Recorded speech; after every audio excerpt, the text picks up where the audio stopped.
Hello, everybody, and welcome back. This is the second part of Christian and Patch's diary. We continued to visit Newland Lane with Patch, but he would only come out of the boot if we stayed out of the car with him.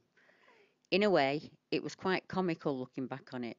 He would quickly run to a spot nearby, have a wee, whilst watching us closely, not taking his eyes off us, making sure we didn't get back in without him, and then run back to the car and jump into the boot. Shortly after his fright night, we had parked up at the passing place. Patch had already been out, and we were talking and having a smoke and just chatting. The topic of conversation was what could have scared him that night. He would never be afraid of any person, so we decided upon an animal he had never seen before. You hear about these big cats being sighted in the countryside. Maybe it was one of those. I'd almost finished my cig when I noticed John had gone quiet. I looked and saw he was staring straight ahead at a bend in the road, about 150 yards away. I followed his gaze to where he was looking. It was quite dark down the lane, but my eyes eventually got used to it, and I could see that where the road disappeared at the bend, there was a clump of bushes to the right. These were about 6, 7 foot high. As I stared, I could see a dark shape, a figure, partially obscured by the bushes. "Can you see that?" John was asking. I replied, "I can." Rob was sat in the back and was asking, "What's up? What's up?" He couldn't see anything. As we watched in silence, it slowly emerged from the slight cover and moved into the road, just a couple of feet. I couldn't see any features. It was just a solid black humanoid shape, about 6 feet tall. It just stood there as if it was staring at the car. "What the—" John was saying. I reached down for the ignition and turned it so the power was on, but not into the start position. I reached for the headlight full beam. John could see what I was going to do. "Ready?" I said. "Go for it," said John. I pulled back on the stalk, and the whole of the lane in front of us, including the bend where it was, plunged into brilliant white light. Nothing. Nobody was there. We were sure, positive, that we had seen a figure. Nothing could move that quick.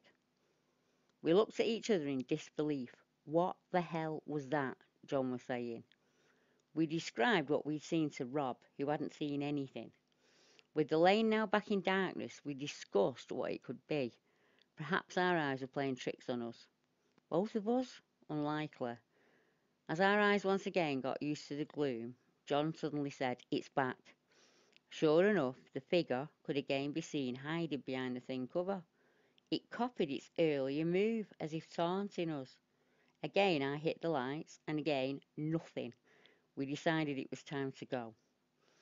As I drove up to where we had seen it, I slowed right down and stopped.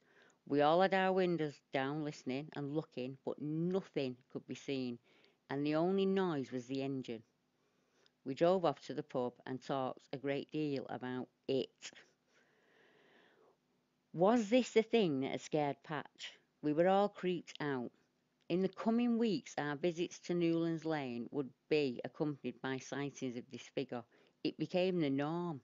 It seemed to get bolder every time, quite often moving right into the middle of the road.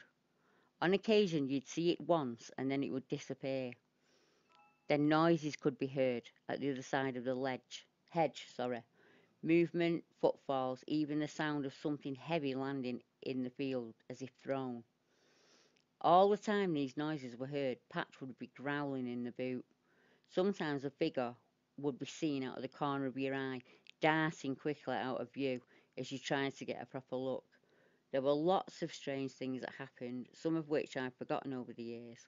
I will, however, never forget the next and last encounter I had with this thing. Well, we have heard of this behaviour before. A figure that reveals itself slightly, then hides and peeps around the trees, 1 minute there and the next gone, heavy footsteps and thuds, and seeing something that can't possibly be there. It doesn't matter how you try to explain it away or rationalise it, you are left with the sighting, the experience, and the doubt, with nowhere to go and no one to ask. I did reassure Christian he was not the only witness to something like this. There are many of us here in the UK and worldwide who have nothing to tell but what happened to us the day our lives changed. But at last, we do have a place we can share this and hear the experiences of the other witnesses too. Until next time, good night.